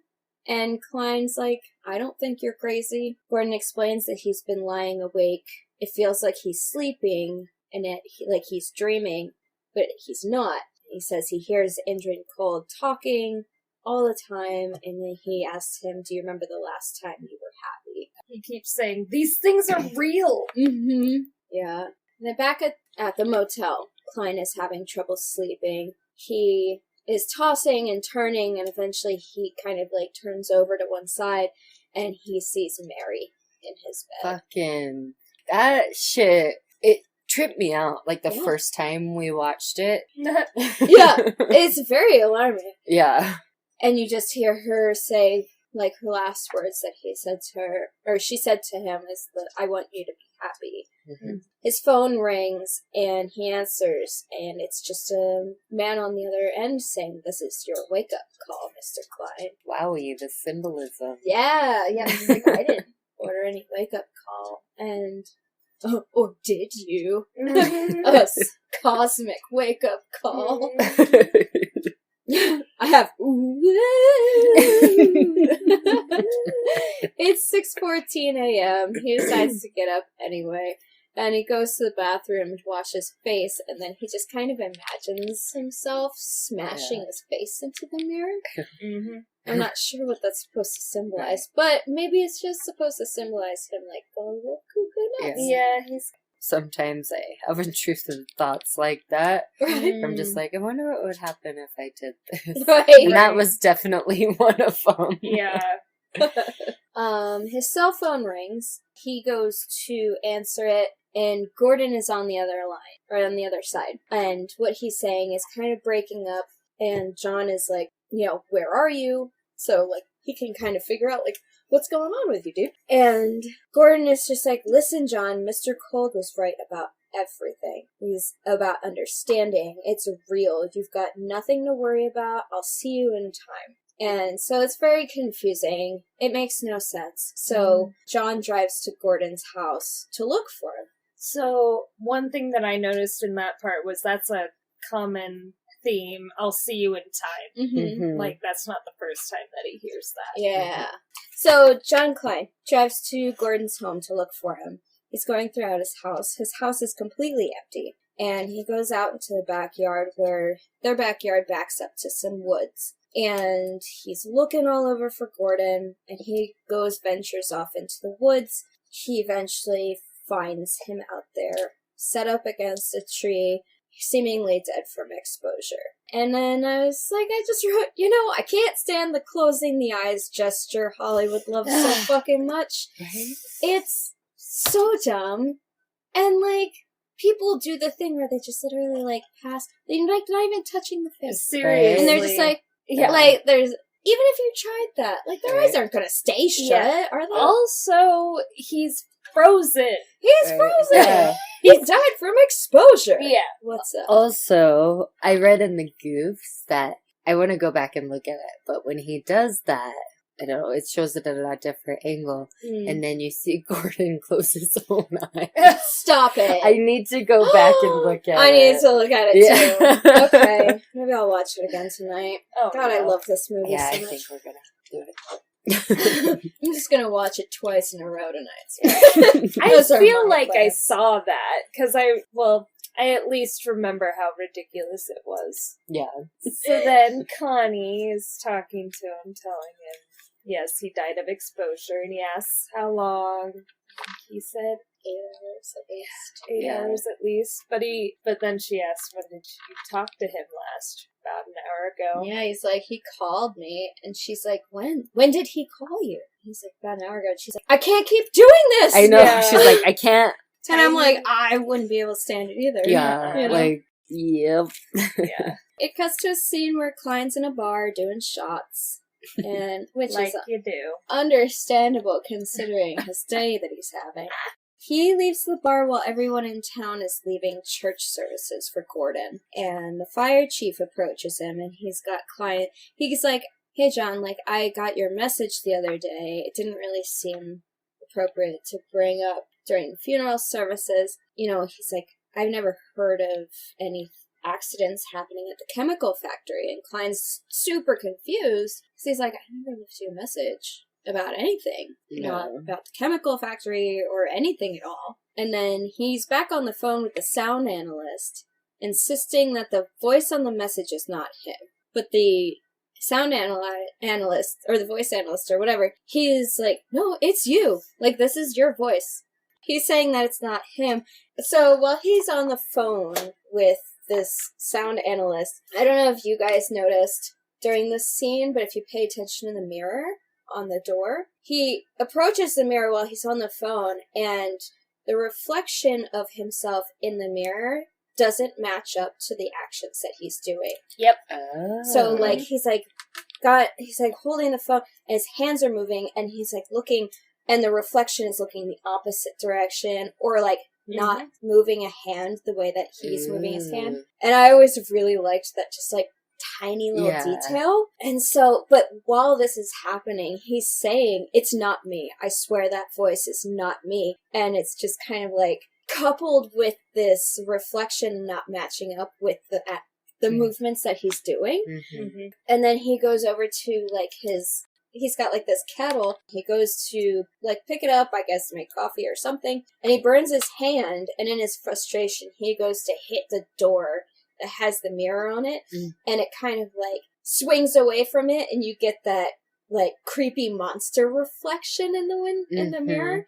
I love that part. It scared the shit out of me the first time I saw it. It doesn't really add too much to the story, but it makes it creepy, which I like. It shows Klein. He goes to the bakery below the police station, and as he walks into there, you see Deborah Messing walking into the police station. With curly hair. With her curly hair. I thought it was Crim. But I guess she does have curly hair. Curly. Yeah. Regardless, she was adorable. Either way. Different. Whatever. She is cute no matter what she does. Yeah. Oliver. He leaves the bakery, he goes into the police station, he meets up with Connie, and she's like, I just saw a woman who's asking for you, and, she's describing what she looked like, and John Klein runs down the stairs out onto the street, and I have her written here, I don't know why. Wait, Deborah Messing, come back! I want to get your autograph! And so he's on the ground, he's looking for her. He's like running around looking through the crowd. Connie's just like, she was asking like what you were doing here. She asked if you were happy. And he pulls out like a picture of his wife after she said she's sorry for ruining everything. And he's like, is this who you saw? And she's like, is that your wife? And he's like, yes. And she's like, no, it wasn't her. No. Like, she's trying to kind of like, she's backpedaling, she's trying to not believe that this weird shit is going on. John gets more calls at his motel, and it's the garbled computer voice. I wrote, he's going crazy, starts driving away. Right, yeah. It looks like he's like packing up and just leaving. Yeah. And I put, driving so fast. Yeah. So fast. And he gets to Dr. Leeks. He finally convinces him to talk to him. They go inside, and he asks, what's happened to him. And so Dr. Leek tells him that he was a professor of physics at Cornell. I wrote, shout out to Andy Bernard, class of 94. He was hearing voices and predictions of disaster. He tried to prevent a building from blowing up, and they didn't do anything. And he said a lot of people died. He was investigated, and he lost his family, and he was in a psych hospital for 4 years. He said that he turned away from it years ago. John is like, didn't you need to know? And he says, we aren't allowed to know. Which, like, I understand the mystere, but, like, what the shit is that supposed to mean? We're not allowed to know? Yeah, what the fuck? Then don't come around here. Don't fucking tell me about this shit. Cut two! They're back at the hotel. He's freaking out. He's thrown away the reports, and he's gonna leave. He decides that he's gonna tape his calls. And the phone rings, and it's his boss saying the governor is gonna tour the chemical plant in Point Pleasant. He's messing with the tape recorder, and then he hears something about the Ohio River being said in a different tone. Tragedy up River, Ohio. Cut two! John Klein tries to stop Connie. She's just saying, like, I'm not gonna let this injured cold dictate what I do, where I go. And then he gets really aggressive. And I wrote, he almost gets his ass shot. Because she's like, okay, you need to leave. And I'm like, but John Klein, she's got a gun. I wrote down some more sexual tension. Oh, that too. I'm like, can't forget the sexual tension. Na. And then he like meets with the politician, tries to get him to shut down the plant, and the politician says, you're messing up here, John. The governor ends up touring anyways without him, and nothing ends up happening. Yeah. Klein is dumbfounded. Yeah. He's like watching the news. The governor's on there being like, oh, everything seems to be in ship shape. You know, we would like to have other plants in Virginia, do what they're doing. All while he's at this bar again. At the Marriott in Charleston. He ran away. And then that chick, I guess the concierge, like, comes up to him, Uh-huh. and she's like, "You have a message." He opens it up, and the message just says, "Mary will call. Georgetown. Friday, noon." God, I'm so bad at making appointments. I would be like, oh God, I gotta remember. Oh, no! I'm gonna miss it. I know I'm gonna miss it. Connie comes to John's hotel room at the Marriott, and he's packing up. He says he's going to be going back to D.C., and she says, like, "Oh, is that because of today?" And he's like, "No." But he insists that it's because of the message that he received, that he needs to be back at his home in D.C. by noon on Friday to get the call from Mary. And Connie is understandably concerned because Mary is dead. And she asks him, "John, do you realize what's happening to you?" And he's just like, "Bye." He's like, nope, I don't. So, goodbye. And here's one of your favorite scenes. Do you want to do it? Where he's like waiting for the phone call. Oh, God. Yeah. So, the next day, he gets home. He's waiting by the phone. And at 11:55, Connie calls. It flashes to Connie for a second, and she's wrapping presents. All by herself. And then she calls him at 11:55. She's just like, "Hey, you want to talk for like 10-15 minutes?" And he's like, "No, I gotta go." And she's like, "Don't do it." So she books him a flight. Yeah. But she won't let him hang up. He's tripping. And then that's what she says. "It's Christmas Eve, John." And then he's like, "It's almost 2 years to the day. It's 2 years to the day." And I'm like, so she died on Christmas Eve. That's fucked up. Mm-hmm. And then Connie says, "I don't know what happens when we die, but wherever she is nowhere near injured cold." Then he's looking down, and the camera is like under his face, and then he's like, starts crying. "I miss her so much." And it's the worst fake crying. It gets me every time. Courtney's just face down on the table. I can't with this scene. It's so bad. God, Richard Gere, get it together. Take some emotional acting classes.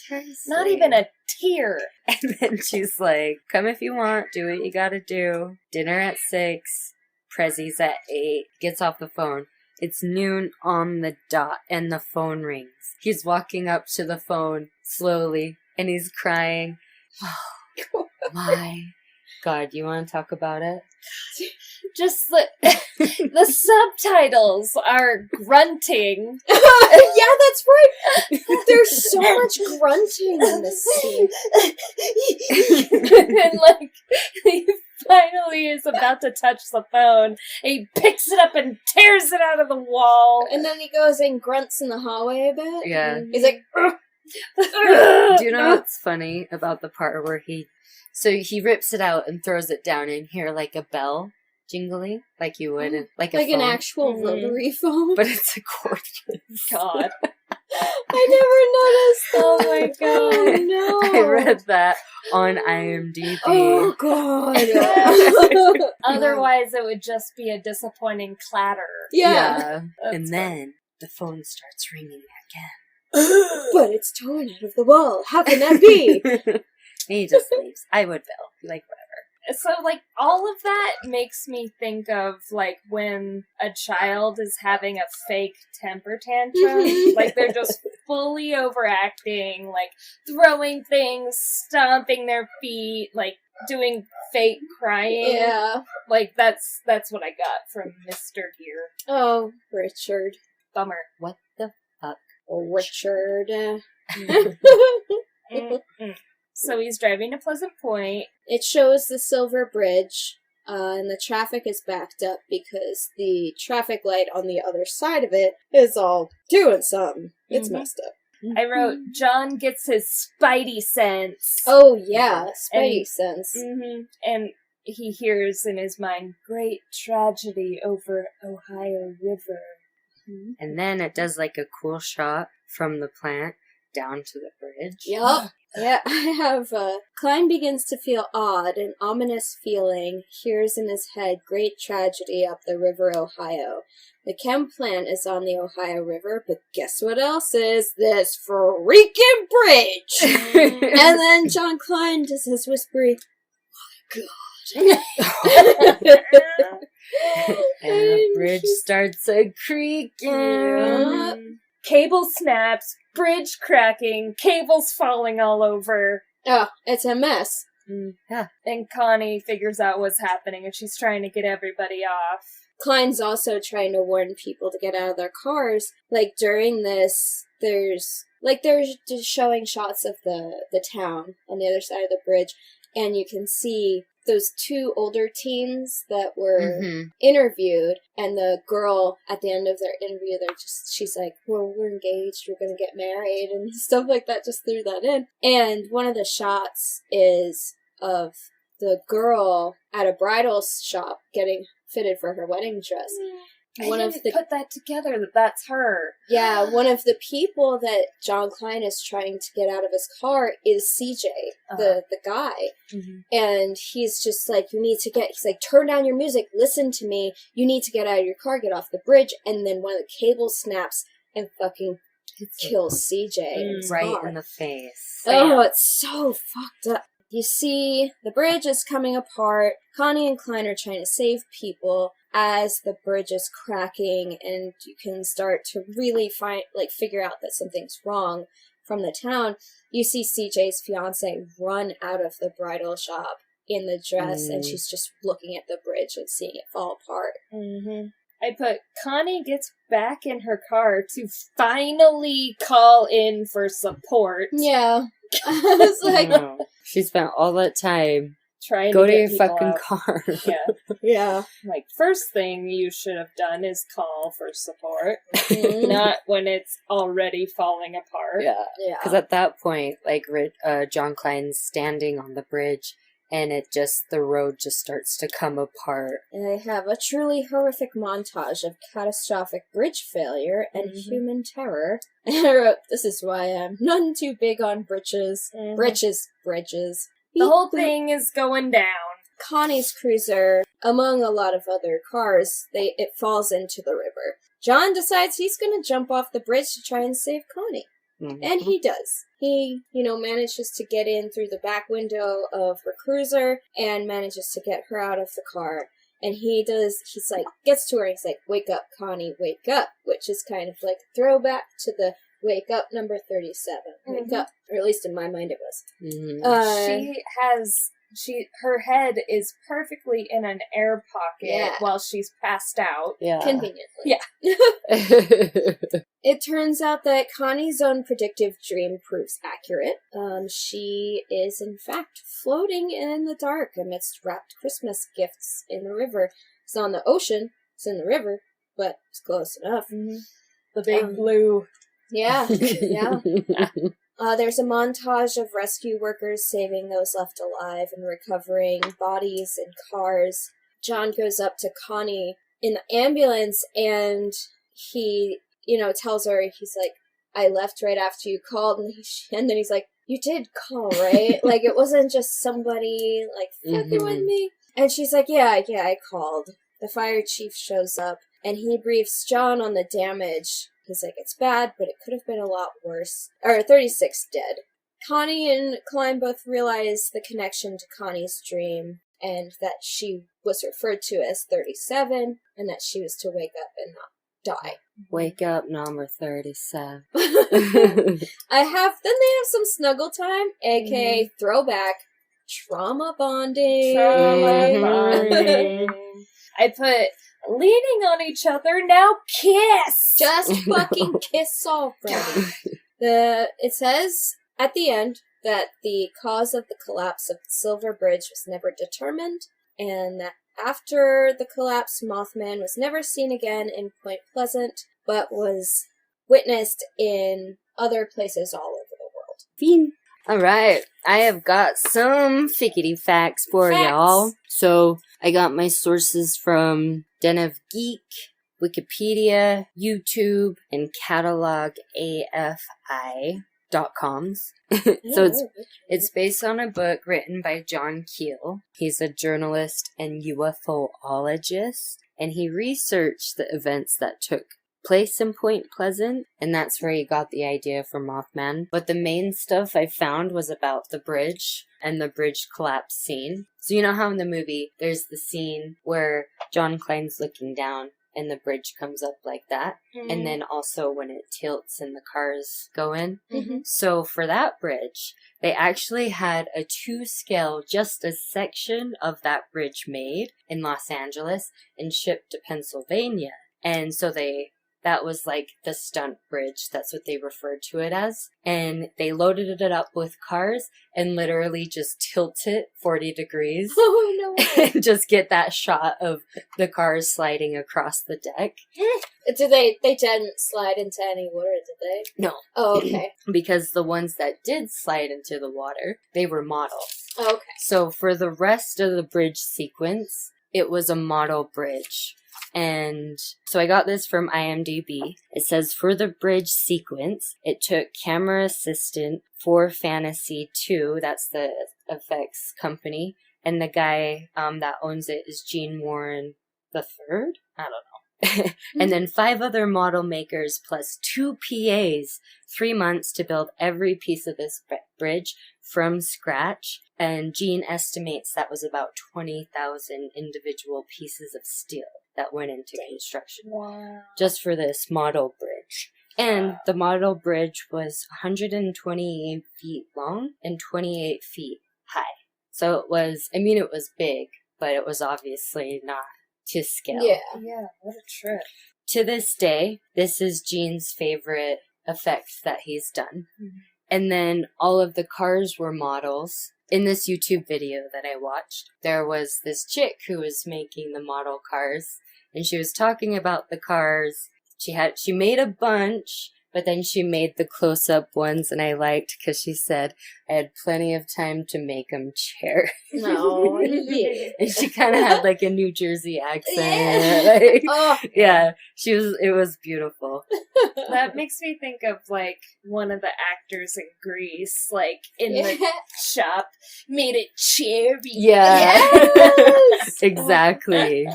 So the model bridge was being used when the cars fell into the water, as well as, like, when the bridge, like, kind of snaps in half.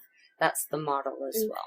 So it was directed by Mark Pellington, and he did the voice of Indrid Cold.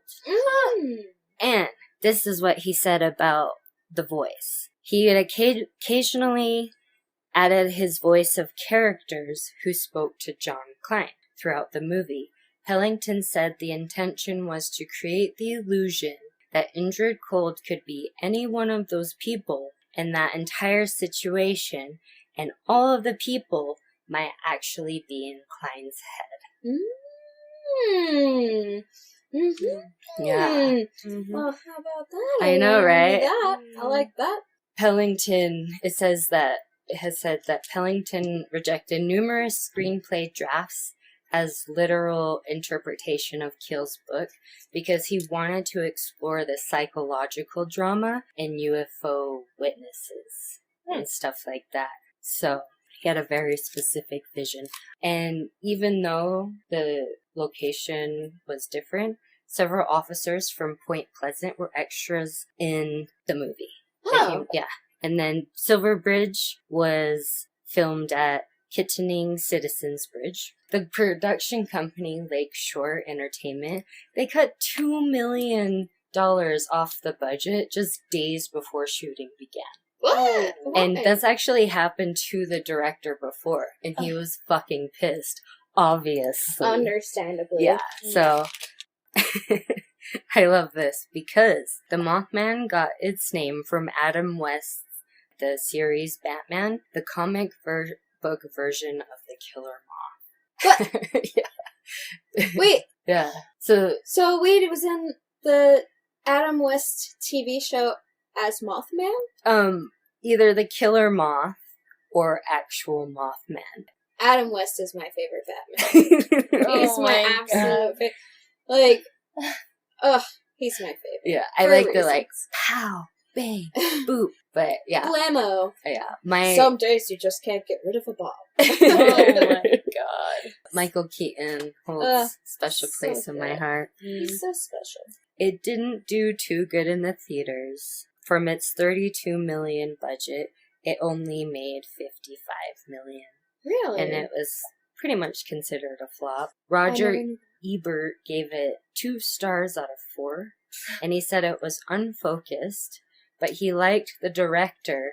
Let's see, he said Mark Pellington's command of the camera and overall effect was good.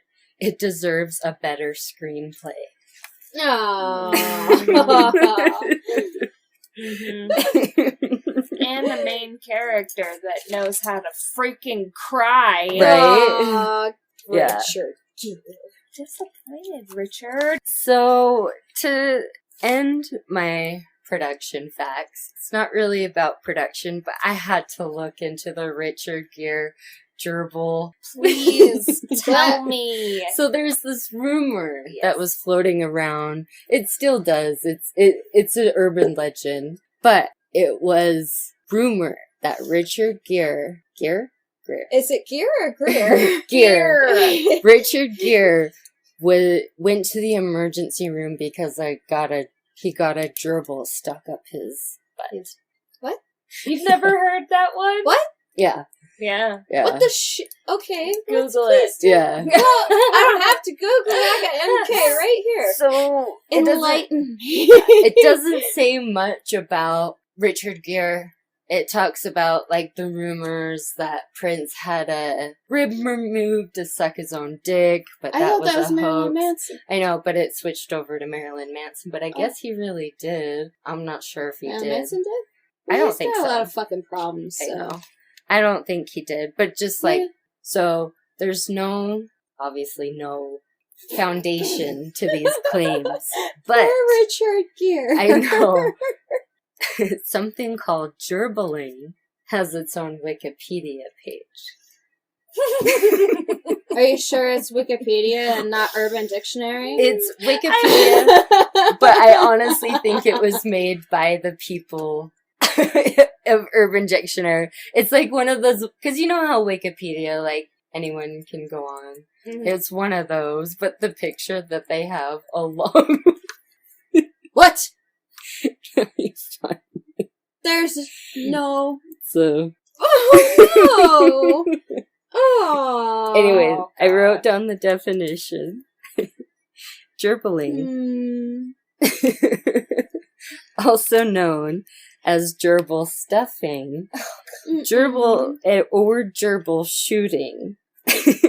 Usually gerbils, but also mice, hamsters, rats. It's a sexual practice of inserting small live animals into the human rectum to obtain stimulation. Some variations of reports suggest the rodent to be covered in a psychoactive substance, such as heroin, prior to being inserted. There are few documented cases on how this was achieved or enjoyed, as all rodents have long nails and teeth for digging or burrowing and naturally trying to burrow out of any small space.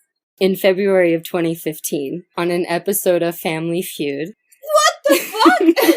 when Sorry, that was Steve really Harvey... loud. What?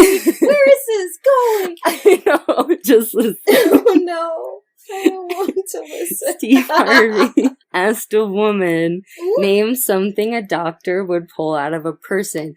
And without hesitation, she immediately said, a gerbil.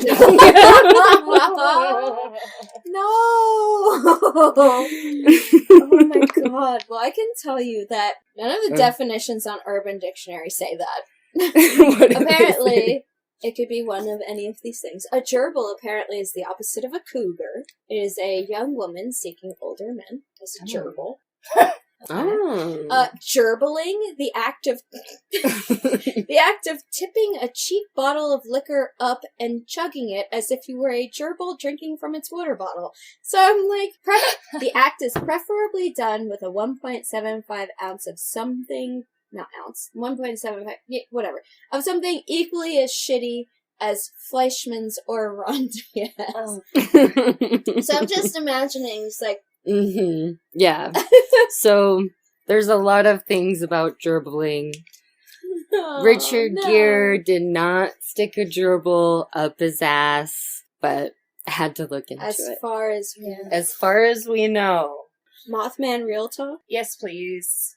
I have, for sources, I have monstrumathenaeum.com, historicmysteries.com, johnkeel.com, Ooh. which is amazing, by the way. Oh, yeah? Yeah, I got real far into who John Keel is. Oh. The Mothman.fandom.com, Wikipedia.com, and cultofweird.weird. Yeah. What? I have a short timeline-ish, sort of. There were a lot of sightings, so, like, I wrote it all nice in full sentences for y'all, so. A timeline of sightings in and around Point Pleasant prior to the Main Street Silver Bridge catastrophe. November 11th, 1966 is the first sighting recorded of Mothman by two grave diggers when a quote-unquote large brown human being with wings glided from nearby trees over their heads while they were working. Nope. Nope. Fuck that. None of that. Then we have November 15th, 1966. This one is a really well-known one, because this is the one that started getting media attention. Two young couples on a drive around what locals referred to as the TNT area, which is a defunct ammunition factory and storage area from World War II, noticed two glowing red eyes that slowly collect a human form around them, with wings that allow the creature to hover, fly, and change direction abruptly and sharply. When they realized this creature was chasing them, they drove faster and faster, up to the speed of 120 miles per hour, only to realize that it was not only still in pursuit of their car, but also gaining on them. Oh, God. What? Yeah. So, implying that it can go faster than 120 miles per hour. Once they got back into town, the creatures stopped chasing them, and they reported the sighting and the chase to the police. The police searched all over the TNT area and found no sign of any strange occurrences. On the same night, in a town about 100 miles from Point Pleasant, a man went outside of his home to investigate after his TV stopped working and he heard a high-pitched whining noise coming from his yard. He showed his flashlight on two glowing red orbs that appeared to be eyes belonging to a large, dark-winged creature. His hunting dog gave chase to the creature and was not ever found. I know. Why does it have to be the dog? Fucking Mothman always goes after the pretty girls and the dogs. I don't know. It sucks. You know, your theory about him trying to warn people is kind of crumbling here. Because yeah. you're Well, evil like I if you said, kill a maybe dog. he's just really bad at his job. I think so. Maybe he's got a problem. I don't know. It's like one of those, like, fuck up employees where the boss is like, okay, well, we gotta get him to do something, anything. The following night, a woman in Point Pleasant was getting out of her car when she saw a large dark figure rise up next to her from the ground, seemingly from a lying down position. She ran into her home and heard and saw a large figure around 7 feet tall looming on her front porch with glowing red eyes. When the news reported this creature as quote-unquote Mothman, authorities were quick to dismiss the phenomenon as a large crane or heron. Which, I mean, whatever. Okay. A 7-foot tall crane or heron. So almost 40 sightings of the Mothman creature between the start of 1966 until the tragedy of the Main Street Silver Bridge collapse in 1967. Along with numerous sightings of the creature, there were many other reports of UFOs, people being harassed by mysterious men in black, and other strange happenings such as odd electronic sounds being played through their phones upon answering them. Various sightings of Mothman in this time period came along with reports of swollen eyes, migraine headaches, and vivid nightmares of catastrophes. So, that was actually, like, shit that happened. God. I know. And now let's talk about John Keel. Because I was telling you before, I'm into Mothman. Mhm. Yes. I didn't know this guy was a guy. I didn't know about John Keel. I didn't know about him. John Keel was a sci-fi author. I know that I'm just gonna read what I put together. Yeah, I didn't really. It's some similar stuff that you already said. John Keel was a sci-fi author and ufologist. Born in 1930, he became fascinated by UFOs in 1966 after being asked by Playboy to write an article on the subject. What? Yeah. Playboy. Playboy. Playboy's got some good articles. Yeah. Like, they do. Like, some of the articles that they do feature are really good. Yeah, and they're, like, not about titties. Like, Yeah. they write about literally all things. Yeah. Which is like, what the fuck? That's... Wow. Yeah, so they asked him to write an article about UFOs. Fun fact, they didn't accept his article, and they, in fact, took an article from someone else. What? Yeah. Ooh. But because of being asked about it, he became fascinated with UFOs. He was drawn to Point Pleasant, West Virginia in the beginning of December 1966 after hearing about the numerous sightings of UFOs and a strange monster being called the Mothman. He begins interviewing members of the community about their experiences with various paranormal activity and begins to focus heavily on Mothman sightings. He returns to Point Pleasant, West Virginia in late March of 1967 into early April, continuing his interviews reporting that Mothman witnesses have also been being harassed after talking about Mothman by mysterious men in black, a term coined by Keel. He made that the Men in Black thing. Here comes the Men in He Black. made that shit up. So the Men in Black are gaslighting. You've figured it out. That's who they're Oh. That's who gaslights everyone. I knew it was someone. Well, they clearly don't want people talking about Mothman, so you figured it out. That's I did. right. Fucking Congratulations. K and Thank you. J. Where would we be without Courtney? We'd be still wondering. We'd still be in this vicious cycle of abuse Right? by the Men in Black. He had near constant correspondence with a reporter named Mary Heyer, who had multiple experiences with both the Mothman and the Men in Black. They wrote many letters to each other and conducted several interviews over the months that he was visiting Point Pleasant. The sightings of Mothman reportedly ended after the Silver Bridge collapse on December 15th, 1967, during which 46 people lost their lives in the Ohio River, as opposed to the movie's 36 people. It is common belief... How many? 46. Oh. Oh! Why didn't they use that number? It's way I'm more not sure. impressive. I don't know. I'm not sure. I even, looked it up. I was like, was that just, a typo? But no, I was, reading the historical plaques that they have in West Virginia, and it says 46 people. I was like, Somebody didn't do their research. typo. Again, it deserved a better screenplay. It's a common belief in the area and throughout the Mothman community that this was an indicator that either Mothman was there to either cause the tragedy or to warn the townspeople of it. Since then, there has been only one other sighting of Mothman in Point Pleasant by a man named Darren in the early 1990s. I'm like, Darren! Darren! It's your dad! Did your dad ever live in West Virginia? He said he's been all over, so I don't know. Mm. But he had me in the early 1990s, so Is your dad? he might be. He's kind of evil. He's a gaslighter, too. So. Oh, see, maybe he's a Man in Black. Both characters, John Klein, a play on John Keel's name, like you were saying earlier, and author Alexander Leek, which is Keel backwards, are meant to portray two major aspects of John Keel's person. Klein is the visitor trying to learn as much as he can, writing and recording any and all strange phenomena he comes across. While John Klein in the movie was married and lost his wife, Keel was a lifelong bachelor.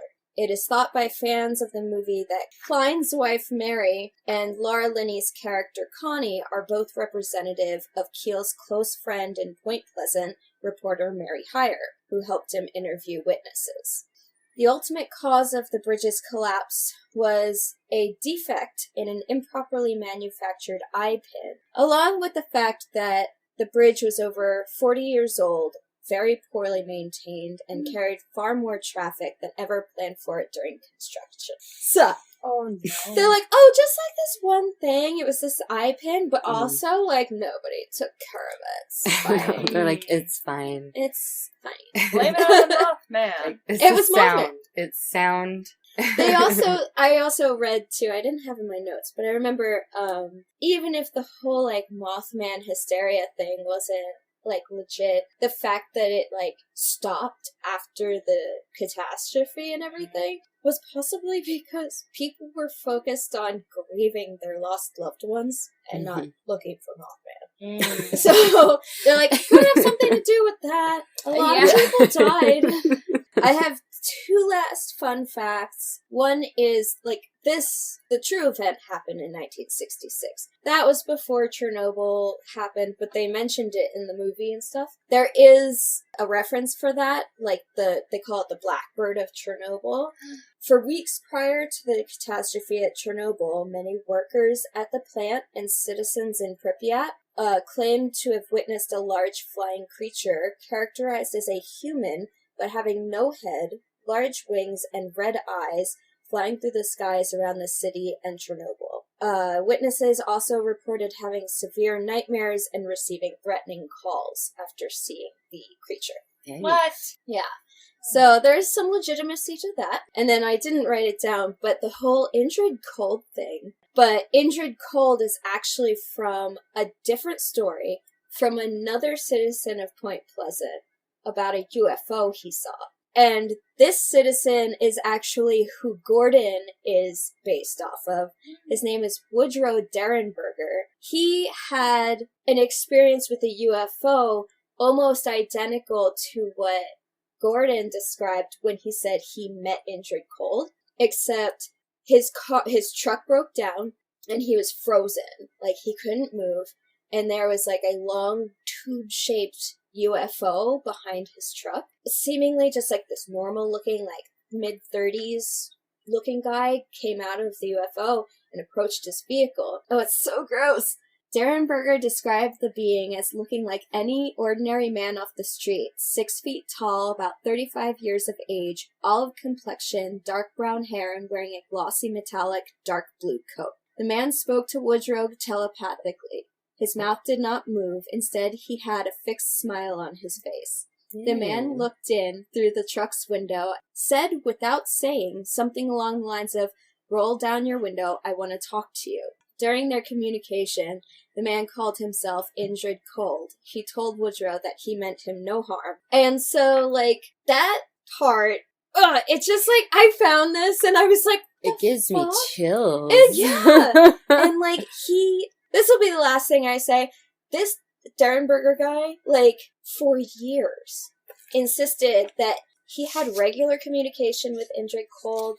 Like, his wife and kids are like, I remember Indrid Cold coming to our home and, like, talking to our father, talking to my husband. He even said, like, I visited another planet with this guy several times over my life. And it's just wild. Like, oh, yeah. Well, I mean, the president came out saying that, UFOs are real. So, Yeah. As Indrid Cold and Mr. Derenberger's conversation lasted about 10 minutes, Cold told him, "We eat, we breathe, we sleep, we bleed even as you do." Before returning to his flying craft, he said, "We will see you again." So he's just basically like, hey, guess what? We do the same things you do. We just are coming from a different planet.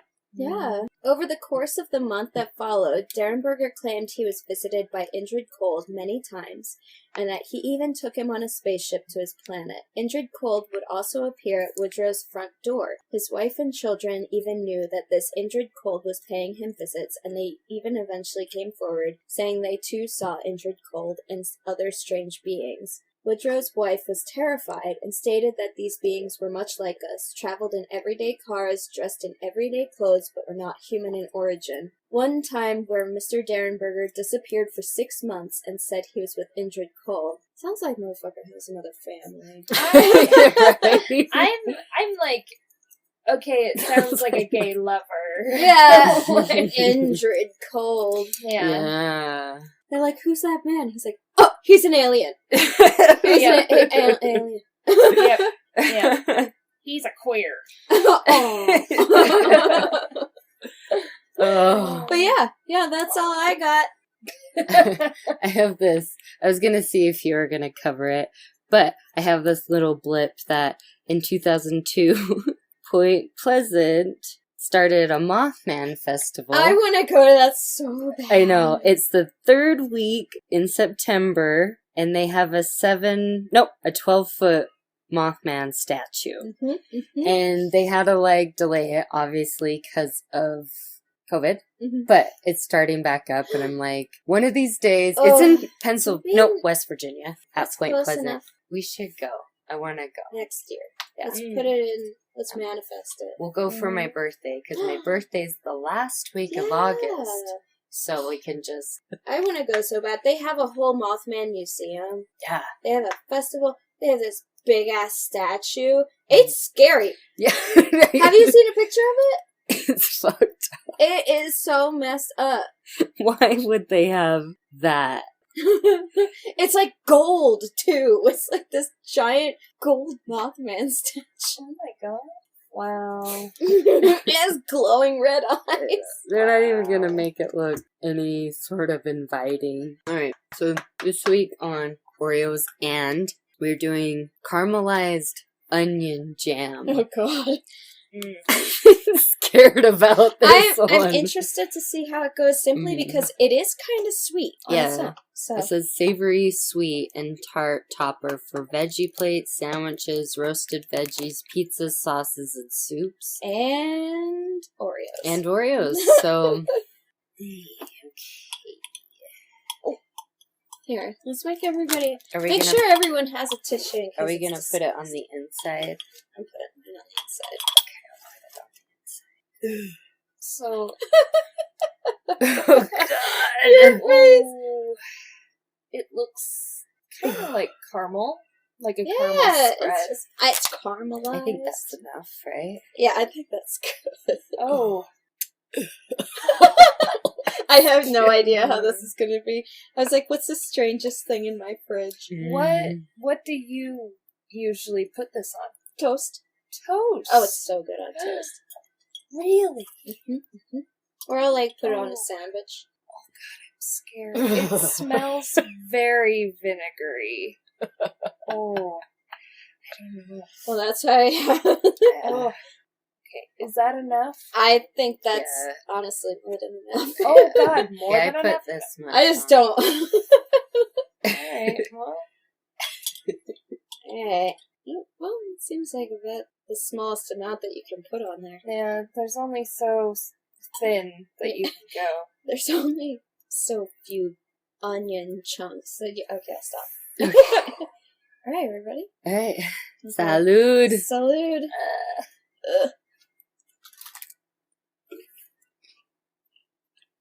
Mm-mm. Oh, nope. That's bad. Oh. Nope. Oh, heck. No. Somebody pass me that Baja Blast. Mm-mm. Oh, why did you do that to us? I did it to me, too. I didn't know it was going to go this way. Oh, it's so bad. Somebody hand me another Oreo. Here. Give me a clean one. I need a clean Oreo. Oh, it's so bad. Are you going to be okay? Oh, my God.